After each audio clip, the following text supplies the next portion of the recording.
रही बात कि उनकी दरगाह जाकर वहाँ पर फूल पेश करना, ये कहाँ से साबित है? कि रसूल इरशाद फरमाते हैं कि जब कोई अल्लाह का वली इंतकाल कर रहा होता है तो अल्लाह ताला फरिश्तों की जमात को जन्नत से गुलदस्ते फूलों के देकर भेजता है।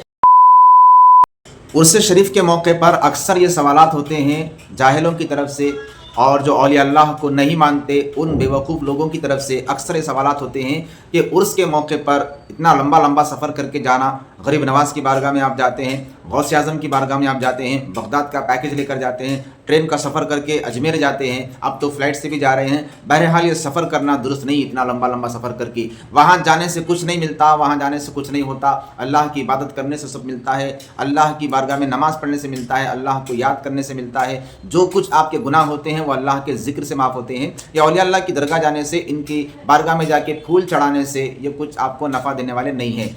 ऐसे बहुत सारे जाहिलाना सवालात और एतराज़ात होते हैं। आज हम बात करेंगे इन्हीं बातों पर, इन्हीं सवालात के एतराज़ात पर कि सबसे पहली तो बात यह है कि हम जो औलिया अल्लाह के उर्स में जाते हैं इसकी वजह यह होती है कि औलिया अल्लाह को अल्लाह ने शान ऐसी अता फरमाई है कि खुद ब खुद दिल उनकी तरफ खींचे चले जाते हैं। तो हम औलिया अल्लाह की बारगाह में इसलिए हाजिर होते हैं कि औलिया अल्लाह की मोहब्बत अल्लाह ने हमारे दिलों में डाली हुई है। कुरान मजीद में सूरह मरियम में अल्लाह रब्बुल इज़्ज़त ने यही बात बताई है कि अल्लाह ताला लोगों के दिलों में अल्लाह वालों की मोहब्बत डाल दिया करता है। हदीस पाक में भी है कि अल्लाह के रसूल फरमाते हैं कि जब अल्लाह ताला को किसी से मोहब्बत हो जाती है तो अल्लाह ताला जिब्रील को बुलाता है और फिर फरमाता है कि मुझे फ़लाँ बंदे से मोहब्बत हो गई। अब गरीब नवाज़ रहमतुल्लाह अलैह का जिक्र हम करेंगे उर्स पाक के मौके पर, तो ये सही होगा। यूँ समझ लीजिए अल्लाह रब्बुल इज़्ज़त को जब गरीब नवाज़ से मोहब्बत हो गई, जब गरीब नवाज़ ने अल्लाह रब्बुल इज़्ज़त की रज़ा हासिल कर ली तो फिर अल्लाह ताला उनसे मोहब्बत कर बैठा और फिर उनकी मोहब्बत का ऐलान करता है जिब्रील को बुला कर के, देखो जिब्रील मुझे गरीब नवाज़ से मोहब्बत हो गई है, मुझे गौस आज़म से मोहब्बत हो गई है, मुझे बाबा शरफुद्दीन रहमतुल्लाह अलैह से मोहब्बत हो गई है, मुझे इन बंदों से मोहब्बत हो गई है, लिहाजा तुम भी इनसे मोहब्बत रखो। जब जिब्रील अलैहिस्सलाम अल्लाह का फरमान सुनते हैं तो खुद उनसे मोहब्बत करने लगते हैं। जिब्रील भी गरीब नवाज से मोहब्बत करने लगते हैं, जिब्रील भी गौस आज़म से मोहब्बत करने लगते हैं, जिब्रील भी बाबा शरफुद्दीन से मोहब्बत करने लगते हैं। जितने औलिया अल्लाह को अल्लाह से मोहब्बत हो जाए, अल्लाह को जिन औलिया अल्लाह से मोहब्बत हो जाए उनसे फरिश्ते भी मोहब्बत करने लगते हैं। अब जिब्रील अलैहिस्सलाम यहीं पर नहीं रुकते बल्कि फिर आसमानी दुनिया पर जाकर तमाम फरिश्तों में ऐलान कर देते हैं कि देखो अल्लाह को गरीब नवाज से मोहब्बत हो गई, अल्लाह को गौस आज़म से मोहब्बत हो गई, अल्लाह को बाबा शरफुद्दीन से मोहब्बत हो गई, अल्लाह को इन बंदों से मोहब्बत हो गई, तुम भी इन बंदों से मोहब्बत रखो। हदीस पाक में आता है कि जब आसमान वालों के दिलों में उनकी मोहब्बत पैदा हो जाती है तो फिर अल्लाह ताला ज़मीन वाले लोगों के दिलों में भी उनकी मोहब्बत डाल देता है। तो जिनकी मोहब्बत अल्लाह डाल देता है वही लोग औलिया अल्लाह के उर्स में हाजिरी देते हैं, वही लोग औलिया अल्लाह की कब्रों पर चादर चढ़ाते हैं, वही लोग औलिया अल्लाह की बारगाहों में जाकर दुआएं करते हैं। तो ये औलिया अल्लाह की मोहब्बत अल्लाह की डाली हुई है।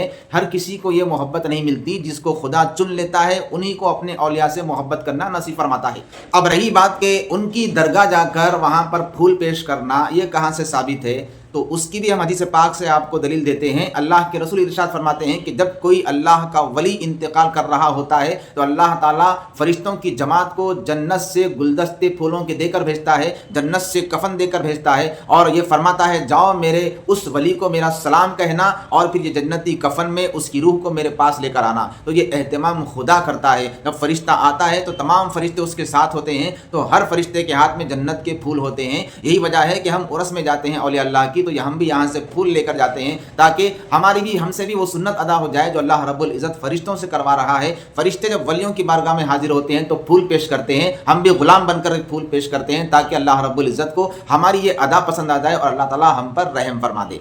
तो ये फूल पेश करना भी अल्लाह की सुन्नत है। अल्लाह रब्बुल इज़्ज़त खुद फरिश्तों को भेजता है। सरकार दो आलम अलैहिस्सलातु वस्सलाम की सुन्नत है। सरकार मदीना अलैहिस्सलातु वस्सलाम ने, बुखारी शरीफ की हदीस से आपने बारहा सुना होगा कि 2 ख़बरों पर अजाब हो रहा था तो अल्लाह के रसूल ने उन 2 ख़बरों पर खजूर की टहनी लेकर रख दिया और फरमा दिया जब तक ये तर रहेंगी उन पर अजाब में तखफीफ होती रहेगी। अब कोई यहाँ कहने वाला कह सकता है कि हाँ भाई औलिया अल्लाह की खबरों पे नौज़ुबिल्लाह के अजाब हो रहा, आप जाके फूला पेश कर रहे हैं, ऐसी बात नहीं है। एक बात तो मैंने अभी अर्ज़ कर दी, उनको फूलों की ज़रूरत नहीं होती। ये अल्लाह रब्बुल इज़्ज़त उनके लिए उनका मकाम बताने के लिए फ़रिश्तों को ये एहतिमाम के साथ भेजता है कि मेरे वली की बारगाह में फूल पेश करो। उसी सुन्नत को आज सुन्नी मुसलमान औलिया अल्लाह की बारगाह में उर्स के मौके पर या जब भी हाजिर होता है तो फूल पेश करता है। एक बात तो ये हो गई। दूसरी बात ये है औलिया अल्लाह की मज़ार पे फूल डालने से उन पर तो कोई नौज़ुबिल्लाह अज़ाब हो नहीं रहा, लेकिन फूल चढ़ाने से ان پھولوں کے ذکر کرنے کی وجہ سے بھی اللہ تعالیٰ ان ولیوں کے درجوں میں اور اضافہ فرما دیتا ہے۔ اولیاء اللہ کی شان یہ ہے، اس لیے ہم ان کی بارگاہ میں جاتے ہیں۔ دوسری بات یہ ہے کہ ان کی بارگاہ میں جانے سے فائدہ کیا ہوتا ہے، تو فائدے کی بات اگر تم سوچنا چاہتے ہو، سننا چاہتے ہو تو سن لو۔ فائدہ یہ ہوگا، قیامت کے دن اللہ رب العزت جب ان اولیاء اللہ کو جنت میں جانے کا حکم دے گا، حدیث پاک ہم ڈال دیں گے نیچے، حوالہ آپ پڑھ لیجئے گا۔ اللہ رب العزت جب ان کو حکم دے گا کہ جنت میں داخل ہو جاؤ، تو یہ جنت میں ہرگز اس وقت تک نہیں جائیں گے جب تک اپنی خبر پر آنے والے کو اپنے ساتھ جنت میں نہ لے جائیں۔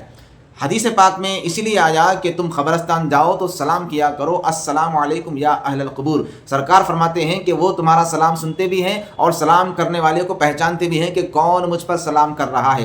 غریب نواز کی بارگاہ میں ہم جاتے ہیں، ہر سال جب موقع ملا جاتے ہیں، جا کر سلام عرض کرتے ہیں، السلام علیکم یا خواجہ غریب نواز یا معین الدین چشتی۔ تو یہ غریب نواز رحمۃ اللہ علیہ ہمارے سلام کو سنتے بھی ہیں اور ہم کو پہچانتے بھی ہیں۔ جب آنا جانا کثرت سے ہوگا، جب پہچان بڑھ جائے گی، ہمارا ایمان کہتا ہے حدیث پاک کی روشنی میں آخرت میں جب غریب نواز کو اللہ حکم دے گا کہ آپ جنت میں چلے جاؤ، تو غریب نواز اس مزار پر آنے والے، ان کی مزار پر آنے والے اور آپ کو سلام کرنے والے ہر عقیدت مند غلام کو اپنے ساتھ ہاتھ پکڑ کر جنت میں داخل فرمائیں گے۔ یہ حدیث پاک بتا رہی ہے۔ 7 لاکھ ایسے نیک بندے ہوں گے جن کے ہاتھوں میں کئی لوگوں کے ہاتھ ہوں گے اور وہ اپنے ساتھ اس کو جنت میں داخل فرمائیں گے۔ تو یہ کون ہوں گے؟